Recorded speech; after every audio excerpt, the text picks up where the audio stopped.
when it comes to a 90-day plan, what are steps 1, 2, and 3? In your mind, then maybe we'll debate or maybe we agree. Who knows? So my point of view is that, and I think it's a big differentiator if you're in a leadership position versus if you are an individual contributor. Not dramatically, but I think when you're in a leadership position, the most critical thing that you can do is create relationships that are cross-functional. So if you are a new CMO and not creating a really tight relationship with your CFO, whoever's leading sales, assuming it's not you, your CEO, those relationships, you never get time to create them if you don't do it in your first 90 days. Because and first of all, you're new. So like it increases the awkwardness of trying to create those relationships dramatically if you wait past 90 days. So that's my number one thing. Figure out who you need to align yourself with in the organization and not just align strategically and do all of your boring business shit, but really focus on who that person is, get to know them, learn their kids' names, learn what they like, learn what struggles they have in the business. But you only get to the really good stuff once you create what is an actual relationship with the people that you're going to be working with. So that's my number one thing is like, do that. I kind of call that the, like almost getting the lay of the land in the business. So understanding who's responsible for what and also like a baseline of what's actually going on. Yeah. Is it the same or the relationships and then the baseline? I like, do the where relationships. Are we today? Yeah, the relationships and then the baseline. Because I think that when you're brand new, depending on your company culture, you might not get the real story unless you create the relationships in order to build the trust that people can be really honest with you about struggles that they don't. And you have to keep in mind, too, that all of these people, when you're coming in at that level of leadership, you're a little bit of a threat. And it's a little scary. So I think you're sort of a fool if you don't recognize that there's this immediate probable tension that exists, and a propensity to not be as honest as they can be. So I lead with relationships and then for sure figure that piece out. Secondly, I think the other big thing that always helps in some of that getting the lay of the land is my second thing, which is you have to talk to customers. I'm with you on that one. I actually missed right away. I missed the relationships and I missed the baseline because in my post I went straight to go figure out everything about your customers. And when I say customers, I mean both paying customers and potential future customers. Because you're going to get different stories. Like if you just go and talk to the people that love you, you're going to get one story. If you go and talk to all the people that use your competitive product or use whatever the status quo is, you're going to get a very different story. Yeah. So covering both those I think is really important. Yeah, I love that. Because I think one of the things that then you can do is you can use those customer stories to increase that level of trust with the people that matter, right? If you go talk to a customer and they had a really poor billing experience, you can go to your CFO that you now have some level of relationship with and say, hey, I was out at a customer visit and this is some of the feedback that I got. How can we solution for this together? I'd really like to help because it sounds like it's just a product naming thing that's confusing them. How can we work on this together?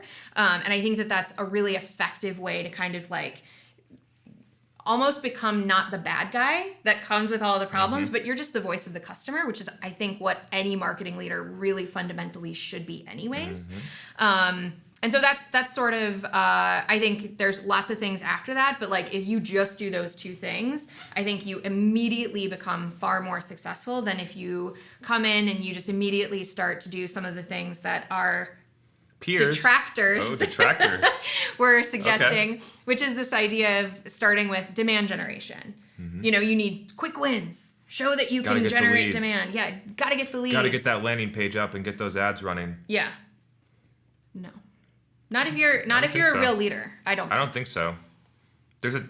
If you're a real leader and you're in an established company, there should be a team doing that, right? And you should be able to continue to do those activities while the marketing leader understands customers, understands if you need to change your messaging, your positioning, understands if the sales team has the right tools to enable them to sell, all those different pieces, understand if your data's right. Yeah. And so you can't, I've always found, and it depends how you're also quantifying demand, right? So, or how you define demand, right? So there's demand generation of outbound demand. There's running, like, I would call them like kind of traditional demand gen, running webinars, going to events, doing these things where you basically get contacts, MQLs, whatever you want to call them, and then give them to your sales team, and then all those people don't buy something. There's that option. And then there's other things like running performance marketing campaigns, like AdWords or bottom of the funnel social. And that stuff, again, doesn't work if you don't have the right sales engine, if you don't have the right messaging. And the last piece is content marketing, in my view. I think content marketing is the most effective, but you can't do content marketing well if you haven't done those pieces up front. Totally. Understand the customers, get buy-in from the leadership team through the relationships. Yeah. I also think, so my big focus on the internal relationship building is also a byproduct of understanding how budgets work, and the idea that in order to keep doing anything that works, you are going to need to create a lot of goodwill in the organization and a lot of clear communication. So I think a huge miss that a lot of marketers have across the board, whether you're an individual contributor or in a leadership role, is internal marketing and really sharing with the organization all of the great things you're doing. I think that a lot of the reason that the CMO position has the level of turnover that it has in the industry in general, especially in tech, is because people aren't marketing what they're doing internally and showing that some of these things, because what you're talking about with content, I totally agree. It's super effective. It's a long-term strategy. That shit does not just, you don't go to an event, get 200 leads, and I think it can be short, but like generally, if you're doing it right, it needs to be super consistent and long-term. The way people think about content marketing, and I commented on this on LinkedIn today, I think is wrong. I think people think about content marketing in the view of only SEO. And if you think about content marketing in a way where it's more of broad communication, yeah, and then I think you can get the results quickly. And I know that because I do it at a lot of different companies. Sure. Build a case study, run ads on it to your entire target market, let them consume it, wait for the inbounds to come in faster than they were coming before. Sure. And so yeah, that's fair. I think some people, the reason that I call it a long-term strategy is because you have to think long-term. If you're thinking short-term, then your case study is going to be, come buy my thing, 20% off. Right. So you have to think about it long-term. Like, I'm trying to educate people about what the product did at this account, or I'm trying to educate people on this topic or this. And through the awareness created from the content, if you deliver it in an effective way, will create more awareness and therefore inbounds. And so yeah, I like this. I like to push back on that piece, because yes, if you're posting 6 blogs a week targeted at keywords, you're not going to get short-term results. Yeah, totally. I think you touched on one thing that I want to cover, which is CMO turnover. Haven't really talked about this one much. Okay. So it should be fun. All right. I talk about this all the time. What do you think, like, what are the reasons that it's happening? Do you think it's getting worse? What's happening here? So Jason Lumpkin, who, if you're not familiar with him, he's a many times founder, and he has SaaStr as the event and the podcast and the whole thing, right? And he has I don't know if it's a blog, I think it's a blog that I quote a lot, which his statement in whatever this thing is that I can't remember, a blog-ish thing, is that the CMO's main job is to do the CEO's bidding. Like, to execute the CEO, the CEO's vision only better, is what I think I saw recently. Yeah. So when I say quote, I use that loosely as a term. But essentially, like, his point, and I think that, like, I sort of said do the CEO's bidding, but I do think that, like, in general, the CMO and the CEO need to be on the same page about what you are trying to achieve. And I think that some of this chatter about how CMOs or marketing departments in general aren't revenue focused enough, and that's why they're getting fired, like, I don't actually think that that's very accurate. I think that through the research that we've done about sales and marketing alignment, it was really eye-opening that salespeople get what marketers do, CEOs get what marketers do. They just aren't doing it very well, and they aren't communicating internally that they are doing it. So there are things that are always going to be impossible to measure and are insanely important. So one of the things that people that are great at alignment do is that they care about brand. And so everyone's like, how do you measure brand? And I think that there are leading indicators and lagging indicators, and the intuition that is inherent in great marketers cannot be undermined, I don't believe. Meaning that, like, if you look at a platform like Drift, right? You think about chatbots as a thing in the world. But they are crushing. If Drift isn't the first or one of the top 3 brands that you list, I would be shocked. Yeah. Why? Because they have a sick brand. Now, can you measure it based on the number of likes on David Cancel's LinkedIn posts? Not really. Can you do it with Dave Gerhardt? Like, you can't do it really with like a metric, but you know the brand sentiment of that category is Drift's crushing it. And it's things like that everyone either sees, or it's the main leader in marketing's job to make sure that that organization understands what the strategic direction is that they're driving towards, what tactics they're doing to make that shit happen, and ultimately if they're successful or not. But painting that picture, telling that story. It takes years to get there. Sure. And I think that even leaders that could have gotten there don't get the opportunity to get there if that's the only path that they take. Yeah, I mean, right? So like, I think you need that, like, internal selling cannot be like, I can't talk about it probably any more than I have already, but like, really that's what it boils down to me is like, if you're getting fired because people in your company don't understand what you're doing, like, your fault. That's your fault. Like, that is squarely only on you. And if you are working for a CEO who doesn't get marketing and the value that they provide, you shouldn't have taken that job. You're in the wrong company. Yeah, like, that's all there is to it. Like, you can fight that battle and get upset when you get fired, or you can choose to try to change it, and if it doesn't work, leave. Yeah. I put the buckets into, I don't know how many, so I'm just going to go through. I think it's 3. So there's one bucket of CMOs that are just operating like it's 2004. Okay. Right? Yeah. So their strategy is just not good. They deserve to be fired. There is a bucket of people right now that fit into that bucket and should be fired. There's another bucket of people that are doing some of the right things but can't measure their results. Okay. Can't quantify the impact that they're having, but might actually be having an impact. I think those people put themselves at risk by not being able to quantify the impact. Mm-hmm.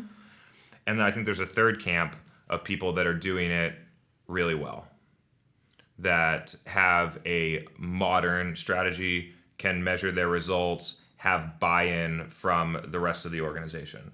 I think that's actually the minority of those 3 buckets. Yeah, I'm trying to think if there is a fourth, but I think that's pretty. And then it kind of comes down to, especially, I mean, I work mainly with companies less than 50 million in revenue. So for those types of companies, it's who is in charge of the strategy, because right now it seems like it's a shared responsibility among several different leaders. We were talking about this in the car. In the companies where I've seen it work really well, you have a amazing strategist as a CMO that puts the pieces in place for the execution, that sets traditional marketing things, product, place, price, promotion, how are we going to distribute, and then sales executes on that strategy. But in a lot of companies, especially tech companies, sales now is setting the go-to-market strategy, the price, the distribution model, sometimes the targets and segmentation. And so it makes it really difficult. At least it would make it difficult for me as a marketer to do my job really well if I didn't have oversight of those core components, because it's the mix of those 4 things that create a strategy that you can execute, positioning in the market. No? Yeah. No, I like this. Yeah. I think the question that I'm rolling around in my brain is I do wonder sometimes how much of those fundamentals that you learn in your marketing degree people really focus on and think about. Like the number of marketers that I've had a pricing conversation with could fit in my little hand. Because the CFOs handle it now. Yeah. It has nothing to do with what going out and understanding how much value you provide and what the price elasticity is from the customer and what they're willing to pay. It's just set on, okay, we need to sell it at this price in order to hit our gross margin target or blah, blah, blah, blah, blah. Yeah. It's a complete financial discussion as opposed to what the market will pull through. So companies end up either significantly overpricing their product or underpricing their product. Yeah.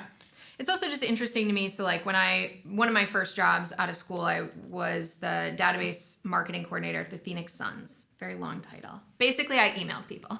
And the thing that I was presented with in that B2C marketing job was an extensive persona, how much market share we had of entertainment in Phoenix and sports entertainment specifically, because we have a lot of major teams here that we're competing with. And I have never even seen something close in B2B marketing. So people always talk about this difference between what B2B marketers and B2C marketers are doing. And a lot of times I say B2C marketers are just doing fundamentals so much better. So much better. All the best stuff that I do in marketing comes from B2C. Nobody took me seriously at the first company where I was like, we're going to sell this medical device that costs $10,000 to physicians through Facebook ads. People laughed at me. And then what happened 12 months later? We had done almost $1 million in revenue off of that channel alone. And so like, I don't know if it's being risk averse or traditional in the leadership sense, but like there's a lot to be, I think, learned and implemented from how B2C companies do marketing and branding that could be used in a B2B environment. Totally. So why aren't people doing it? I think your point or hypothesis that it's risk aversion is a good one. I think people get really hung up on the idea that, I mean, especially you work with tech companies too, right? And like, just even the idea of the way that tech companies sell and market on the product and the features of that product is just so bad, you know? And it's just like, I don't really know why they do it, because it feels like all the conversations are always like, that doesn't work. But I think to your point, like, tech companies are so driven by the net new logo and just the things that, and I think it's so great. We did a webinar with John Miller recently, and he said, a lot of the problems with the way that B2B marketers communicate are totally my fault. Like, I sold this dream that you can bring a bunch of people in, create this demand funnel, nurture them down into a purchase process. Like, I created that beast, and like people have gone a little too crazy with it. And I think that that's sort of it, is people, when you go into, it's to the point where when you go into a leadership meeting and you say, we're going to do demand gen, bring people in and nurture them, pass them off to sales. Sales is going to get the deal. They go, oh, yeah, that all makes sense. That sounds good. Good. Sounds super Excellent. Easy for us. Let's do it. I think if you went and you wanted actually to do it. Yeah, I think if you went and tried to pitch something really different than that, like the thing that Burger King and McDonald's did, where Burger King literally told people to go to McDonald's for that day so that they could support children's cancer or whatever. I think if you went in and you said, hey, we're going to go to our largest competitor and create a social program where we push everyone to their website for a day, they'd be like, what? Yeah. Like, what is that? Why would we do that? You know? Yeah. And I just think like, and I also think we have to be fair too, that like B2C companies invest a ton of money in marketing. It's almost the exact areas. Almost the exact reverse, right? So B2B companies, of their commercial budget, could be somewhere between 80+% of their commercial budget goes to sales. Either new logos, account management, things like that. Less, I see most companies somewhere in the 10 to 20% marketing range, and B2C's is almost directly flipped. Yeah. It's also just interesting. So another past job that I had was at a large telecommunications company. And these are just things that like I really didn't even realize they were so early in my career, I didn't realize they were unique to B2B. Me too. But I was in the acquisition department. We had a retention department, but I wasn't in that. I was an analyst for our acquisition department. And the idea of the number of people, human capital investment, budget investment in customers, retention, all of those things in B2B also suck, right? Like this idea of the first step, get your internal alignment. Secondly, talk to your customer. Like that is not something that a lot of people are doing. They're talking about how do we sell new logos? Or new leads, let's set up a QBR just to make sure you're not going to churn, and then we'll try and pitch you like the enterprise version of our product at the end, and provide absolutely no value every quarter when you go and do that. That's literally what companies do. Or like, let's call them every 45 days and make sure they're using the product. Yeah, and I think there's sort of what SaaS says they care about, and then there's where they put their money. And you can immediately tell what they actually care about by where they put their money. And so I always, part of what we try to do just in terms of even when we're suggesting technology to our customers is really look at companies that do invest in the customer, because technology is changing so quickly that features and benefits aren't even necessarily, it's like what everybody says. Cost isn't what people buy. Are converging on one another.